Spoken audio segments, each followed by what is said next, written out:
This is Stanford's The Future of Engineering, and I'm your host, Russ Altman. If you're enjoying the show or if it's helped you in any way, that's a great and low bar, please consider sharing it with friends, families, and colleagues. Personal recommendations are a great way to spread news about the podcast and help us grow. Today, Jamie Zeitzer will tell us about sleep. He'll tell us that one of the big problems, if you're having trouble with your sleep, is worrying about it. He has some hints about how to loosen up, worry less, and sleep more. It's the future of sleep. Before we get started, a reminder to please tell your friends, family, colleagues, acquaintances, anybody you know and like, that they should listen to the Future of Everything podcast. Spreading the word is the way to go. Well, we all know about sleep. We all know that it's critical. We know that it's annoying not to get enough sleep, and it's great to get a good night's sleep. But the frequency of folks who have trouble with sleeping is remarkable. One of the things that they do is they worry about their sleep. We're going to find out that worrying about your sleep is a great way to make sure that you don't get great sleep. But what about medications? What about wearables? My watch can tell me how well I slept last night, but guess what? I kind of already know. Well, Jamie Zeitzer is a professor of psychiatry and behavioral sciences at Stanford University. He's an expert at circadian rhythms, sleep, bad sleep, good sleep, and how to optimize sleep. He's going to tell us that wearables don't work. There are some medications that sound pretty promising, and don't worry about it as much as you are, because that's contributing to the problem. Jamie, what made you decide to devote your professional life to the study of sleep?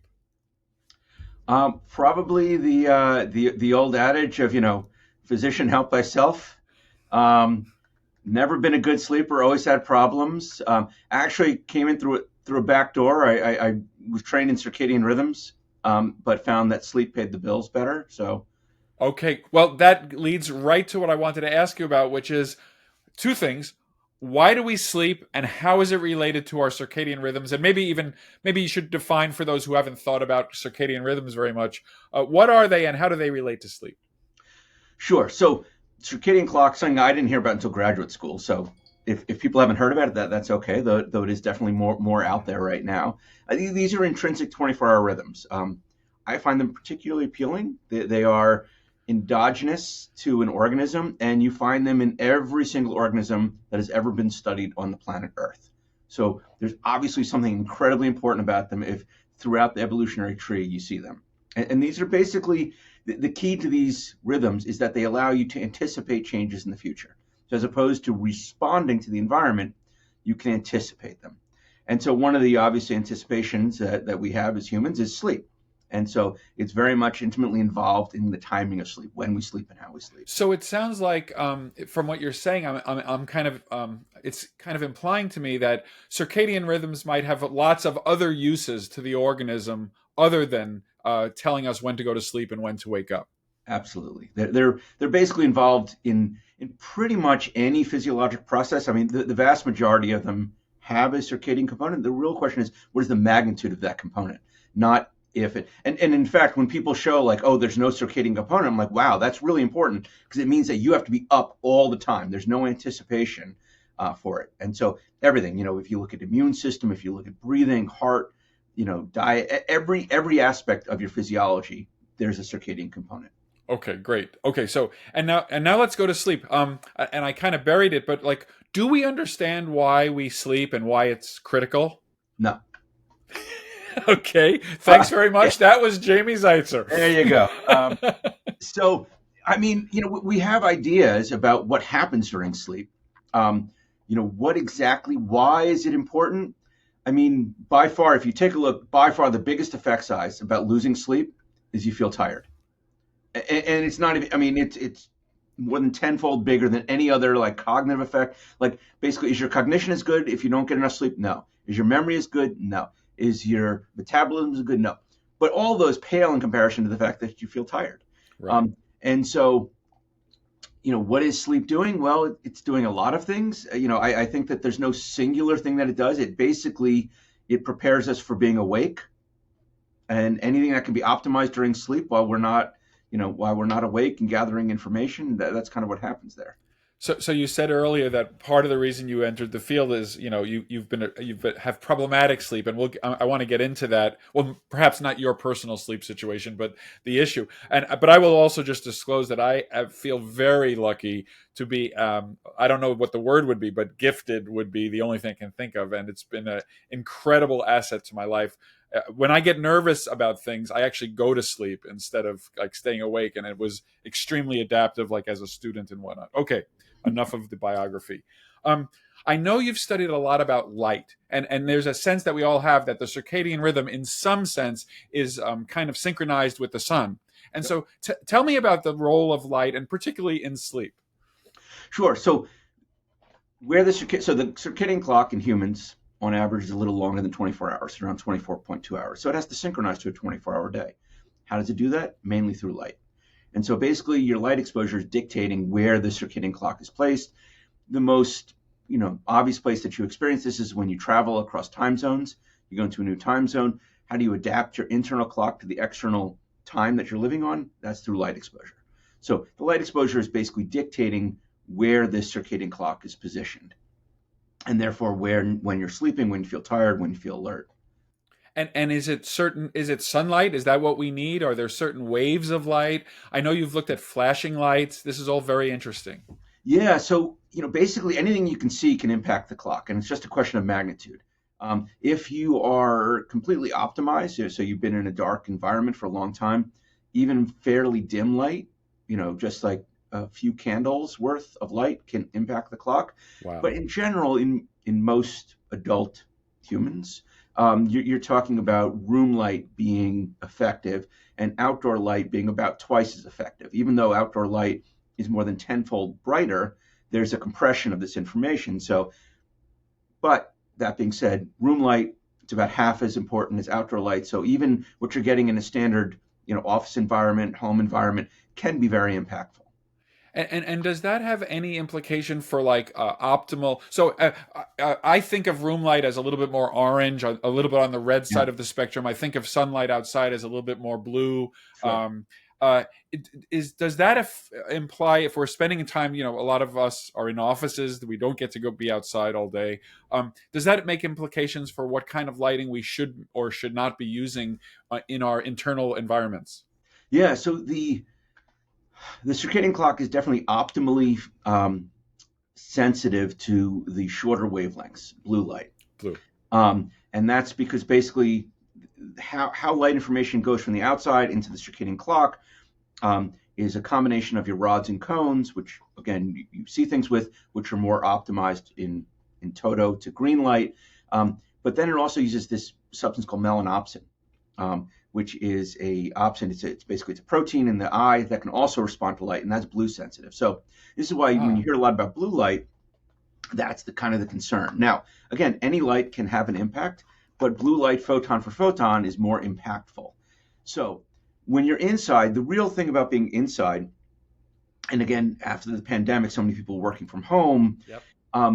The real thing is that you need to create a contrast, right? So basically, the brain and the circadian clock is really good at adapting to your light level. So even if you were, say, living in a cave all day, if you had 5 minutes of light, that would be totally fine. Huh. Right. But you need a contrast. You need dark and you need light. And so if you're basically inside all day in an office, and then it's a home office and you're into the same lighting throughout the evening, there's no contrast. It didn't know that was day and that this is night. And so the thing that people have to pay attention to in terms of working from home, things like that, is that they have to create this contrast. And that contrast might be have better lighting in your office, so basically brighter lighting. I mean, we found that even if you just increase the brightness of your lighting during the day in a home office, that's sufficient. Or go outside, which is good for a number of reasons. A million reasons, yes. But go outside for a half hour in the afternoon, like 3 o'clock in the afternoon, ideal time to go outside. You get the light there. And the other thing that does is that it also minimizes the impact of light in the evening. So the light, how the clock responds to light, as well as many other kind of impacts on the brain, it's a relative thing. So it's not just looking at how bright it is, it's how bright it is compared to what you were getting before. Gotcha. So If you're inside all day, there's no contrast. If you go outside for a half hour in the middle of the day, you get, well, nice California weather. We're getting 80,000 lux outside. You come back inside and you get 50 lux. All of a sudden, that 50 lux isn't so bright. But if you're getting 50 lux all day and then you're getting 50 lux in the evening, that appears brighter to the system. Okay, so I do want to go to the issue of people who are having problems with sleep. Yeah. And I think it's going to be related to a lot of these things. And we're all getting advice about, if you're looking at your phone at midnight, you should be looking at your phone with an orange light and not with a blue light. And I don't even know if you want to comment on that at this point. Oh, sure. No, absolutely. I mean, a lot of things do, but this particularly drives me nuts.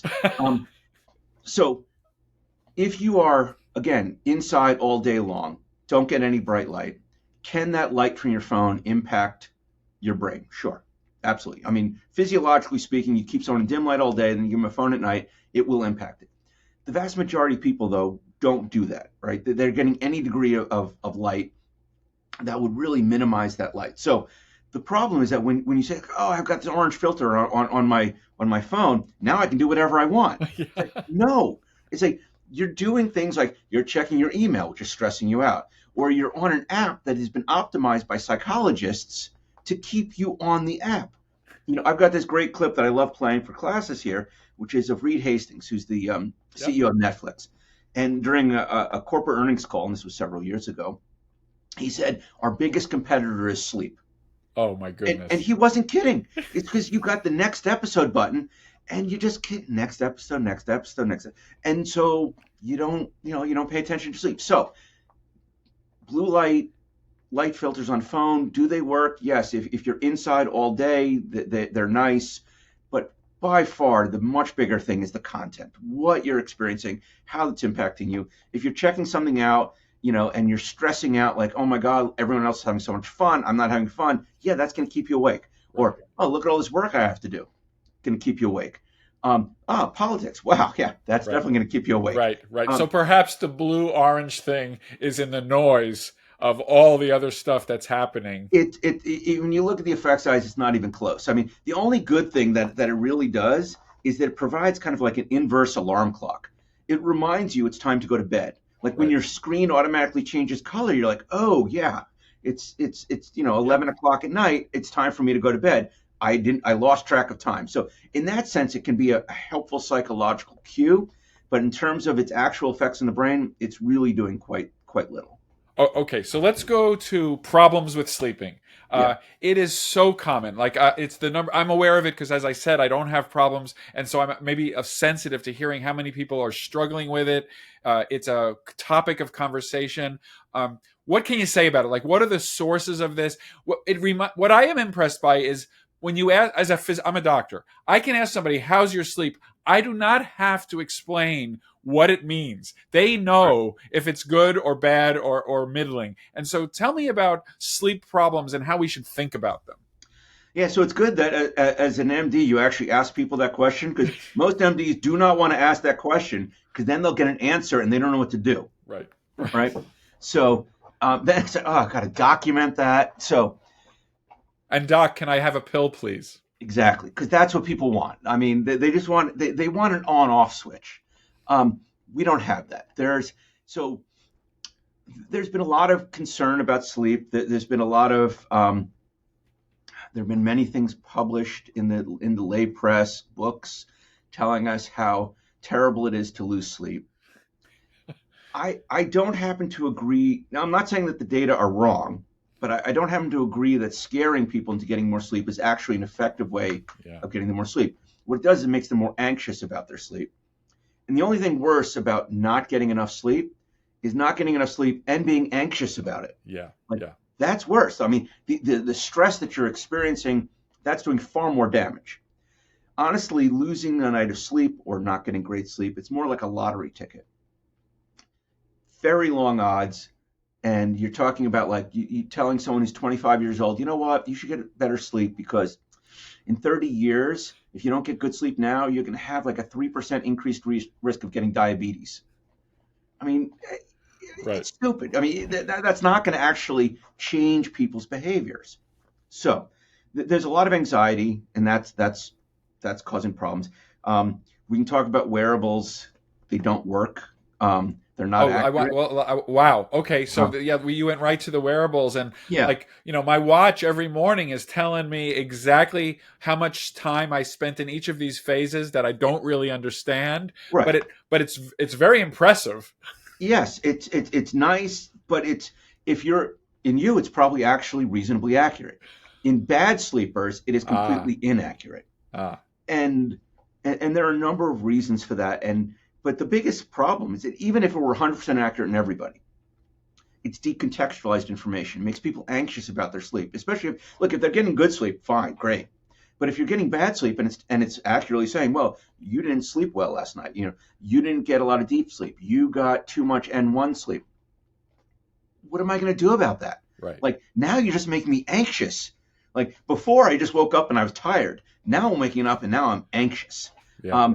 So it's not particularly helpful. And that's something that I hope in the future. Basically, this is one of the things that I think that we need to get to is not only making that data accurate in people who are bad sleepers, but also then contextualizing it in terms of what you can do about it. Yeah, Like, actionability is always kind of on. That's what the physicians would want. That's why they would ask more yeah, if they had a toolkit to actually be helpful. exactly. Look, now there are standard kind of interventions that work quite well. CBTI, cognitive behavioral therapy for insomnia, works really well if people are willing to do it. It's not talk therapy. It's not like how your mom screwed up your sleep in your entire life kind of thing. This is more on like, okay, here are some tools that you can use to get sleep better. And the amazing thing about it is when you look at the objective measures of sleep in someone who's been successfully treated, like they had bad insomnia and now they say they're fine, their objective measures of sleep really don't change that much. Huh. What changes is their perception. You teach them not to care about their sleep so much. And so if it takes you, for example, if it takes you a half hour to fall asleep, that would be considered a long time. But if it doesn't bother you, that's not insomnia. Clinical definition of insomnia and all of the international definitions, no numbers, right? So it's not about how long it takes you to sleep. If it takes you 10 minutes to fall asleep, which is totally normal, but you're anxious about that, that's insomnia. Okay, And so so there's a functional element to these diagnoses, which actually sounds absolutely. like the right answer. Yeah, I mean, so it's basically saying like if it doesn't bother you, okay, you know, and really there's been a move, people have for a long time really kind of dichotomized sleep. You have good sleep or bad sleep, Yep. you know.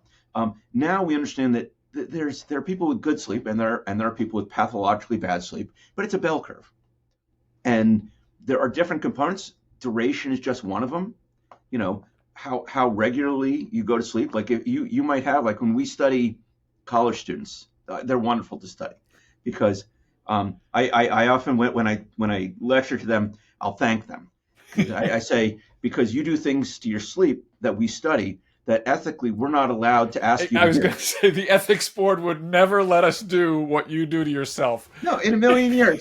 It's like, so what I want you to do is sleep 3 hours tonight, but go to sleep at 2 a.m. Then tomorrow night, I want you to not sleep at all. And then the next night, I want you to go to sleep 5 hours earlier, but sleep 10 hours. It's like, you can't do that. Like, there's all sorts of data saying how bad that is for you.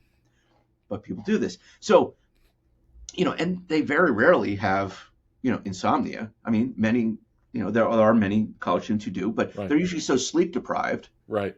there's no insomnia. I mean, we in fact have studied in the past. We did a modeling study looking at the impact of caffeine, and basically found that for most college students, caffeine has no impact. Like they're having like 600 milligrams of caffeine right before they go to Wow. bed and fall asleep instantly because they are so sleep deprived. Yes, my daughter is a resident. She's a medical resident, Yeah. and she's had sleep problems in the past, per her own report. But I asked her about her sleep during her residency, and she said that has gone away, Dad. See, If I see a bed, I'm asleep. see, there you go. This is where gurneys all of a sudden look like comfortable, sleeping positions. You are listening to The Future of Everything with Russ Altman, and I'll have more with Jamie Zeitzer next. Welcome back to The Future of Everything. I'm Russ Altman, and I'm speaking with Jamie Zeitzer. In the last segment, we talked about some of the basics of circadian rhythm, sleep problems, and worry. In this segment, we're going to touch upon medications, and we're going to talk about some easy do's and don'ts that can help you improve your sleep if you're not happy with it. So what kind of things do we learn from those students and teenagers and people who are at the extremes of like testing their sleep ability? Yeah, so we use it to our advantage. Basically, what we do is we when they have these kind of weird schedules, we're able to then look and see what is the contribution of circadian rhythms and what is the contribution of sleep. So in normal humans that are regular sleepers at all, when your circadian clock is timed, is almost always at the same time relative to sleep. Like it's always signaling for sleep when you're asleep. In college students, sometimes it's signaling for sleep when they're awake, sometimes it's signaling wake when they're asleep. So basically, it's called basically a desynchronization of these two systems. So it basically gives us an opportunity to study what the contribution of this. So for example, we're just finishing up a study where we're looking at how sleep and circadian rhythms in the menstrual cycle impact injury risk in college-aged women. And so basically these have been studied independently, but these are not independent factors. So the question is, well, can we use this and kind of tease it apart? So we're using it basically as kind of a scientific tool. Yeah. Now, of course, it would be great if they slept better, but students are busy, they've got fun lives, there's interesting things. And so we're letting them do that and then trying to figure out like how to adapt afterwards.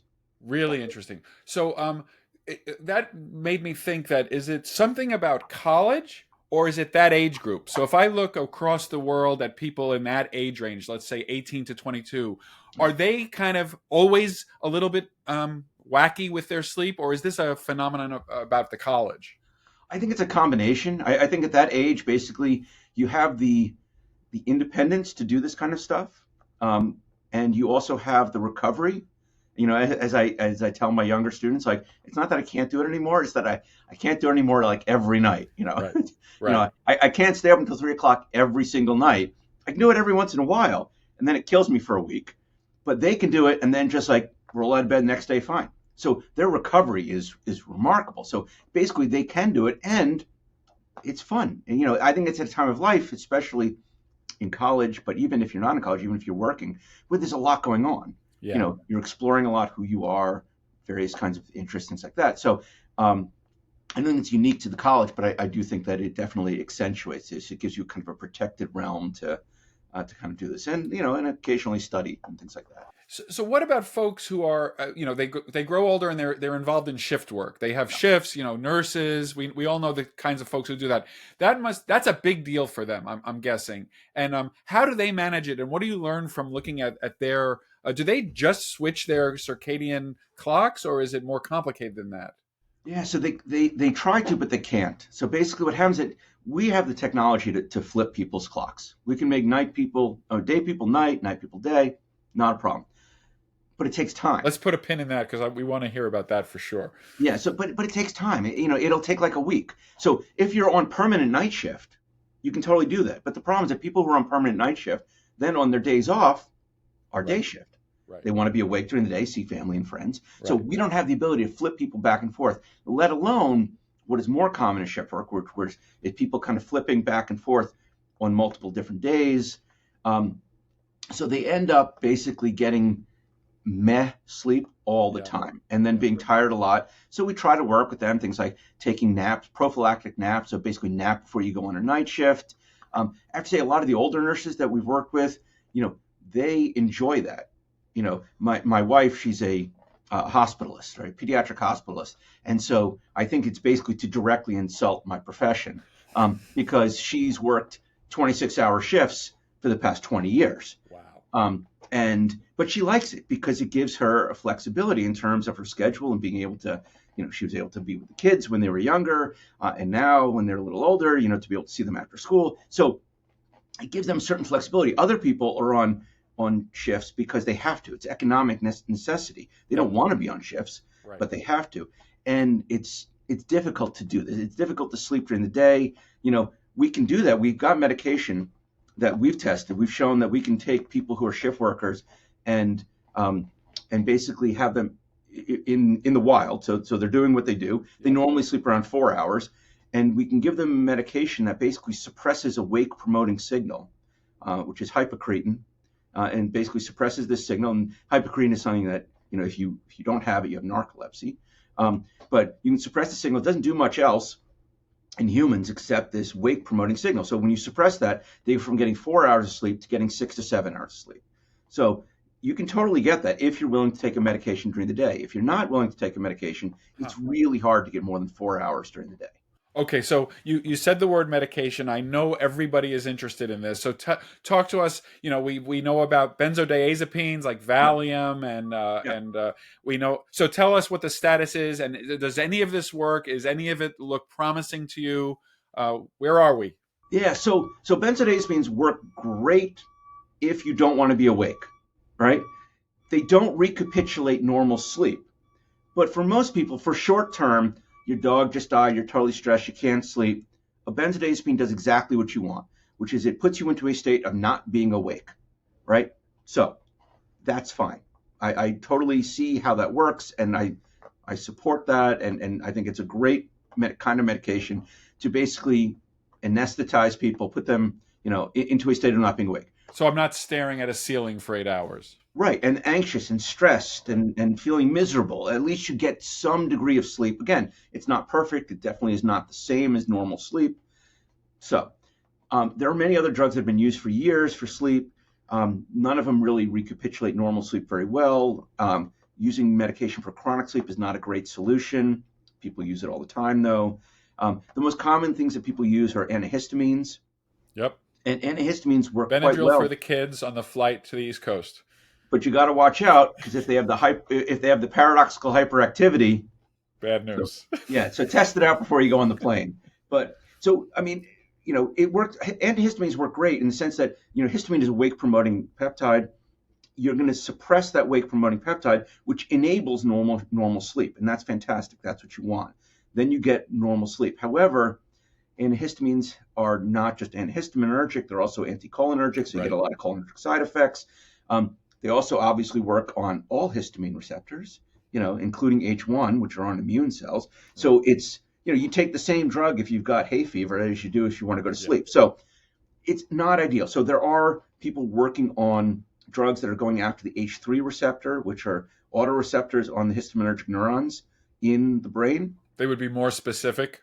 It would be specific just to the brain, would get out the immune effects. They already have ones that are out there for alerting, but it's a little trickier to develop an agonist for these receptors because if you basically activate these receptors, you're reducing histamine because they're autoreceptors, and Right. so basically, so these are great, but they're not out there yet. So hopefully, we're hoping that this will be out there. There are new drugs that block the hypocretin receptors that we talked about. Yep. That basically blocks this wake promoting system.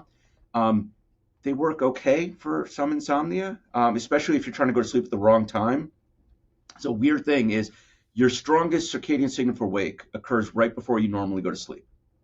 Oh. So if you go to sleep at 11, it's really hard to go to sleep at 10 or Huh. 9 or 8 because the circadian signal is basically keeping you awake, trying to sustain your wakefulness, waking day to 16 hours. It's why if you go from California to New York, you normally go to sleep at 11. You try to go to sleep at 11, you can't fall asleep. Why? Well, because it's 8 o'clock in your brain when you Yep. first get there, and your circadian system is telling you to be awake.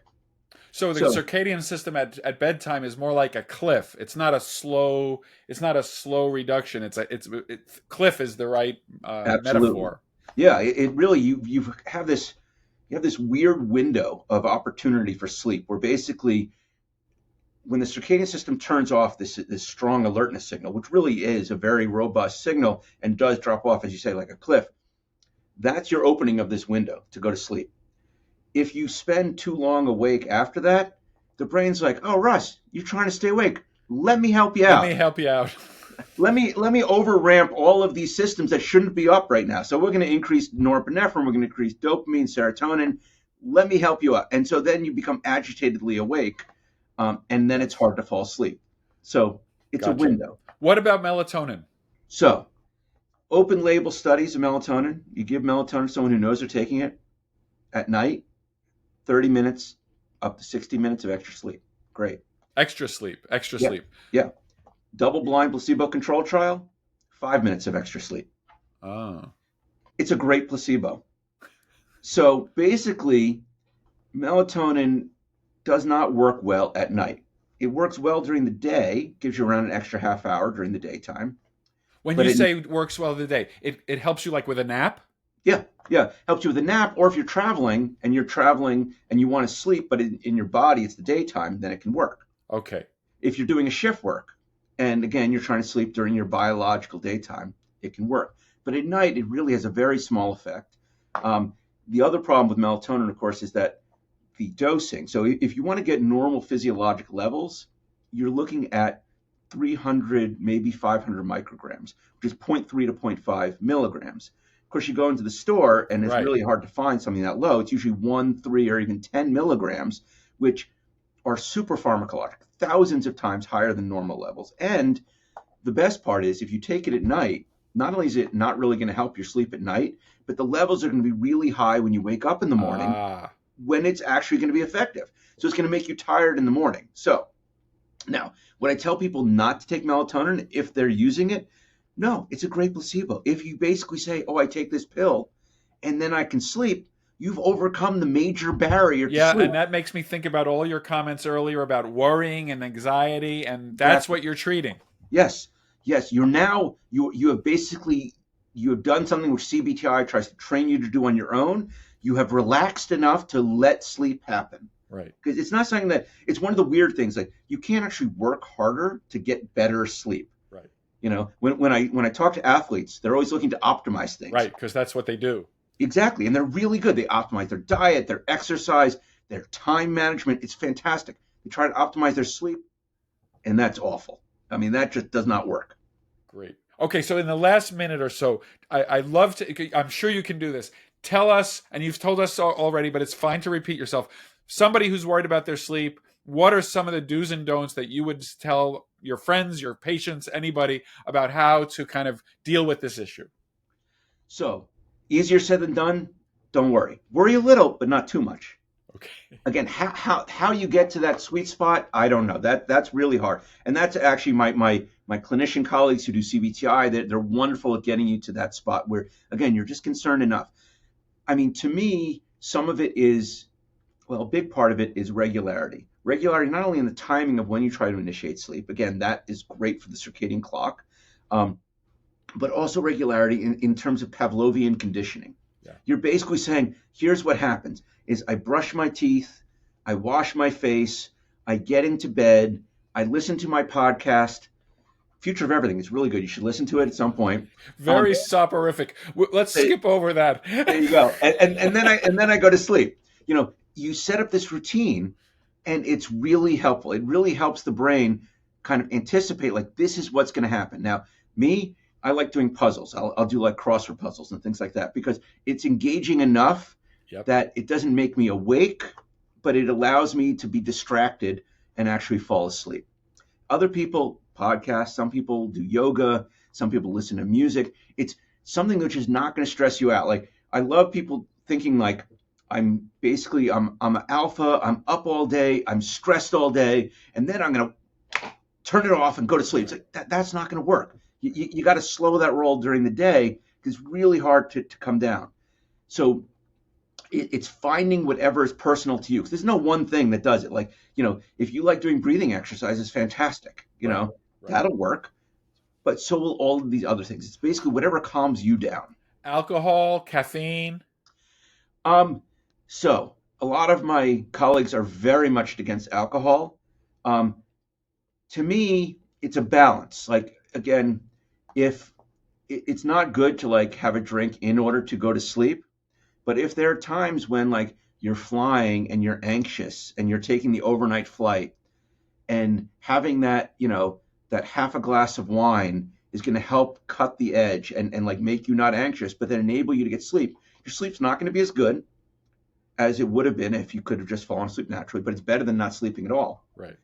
Caffeine is something that I always caution people to worry about because it's really weird. It's something that's strange about caffeine because when you look at absolutely healthy people, the half-life range is 2 to 12 hours, which means that some people have a cup of coffee in the morning and by lunchtime it's all gone. Other people have that same cup of coffee in the morning and at night you have half a cup running around your brain.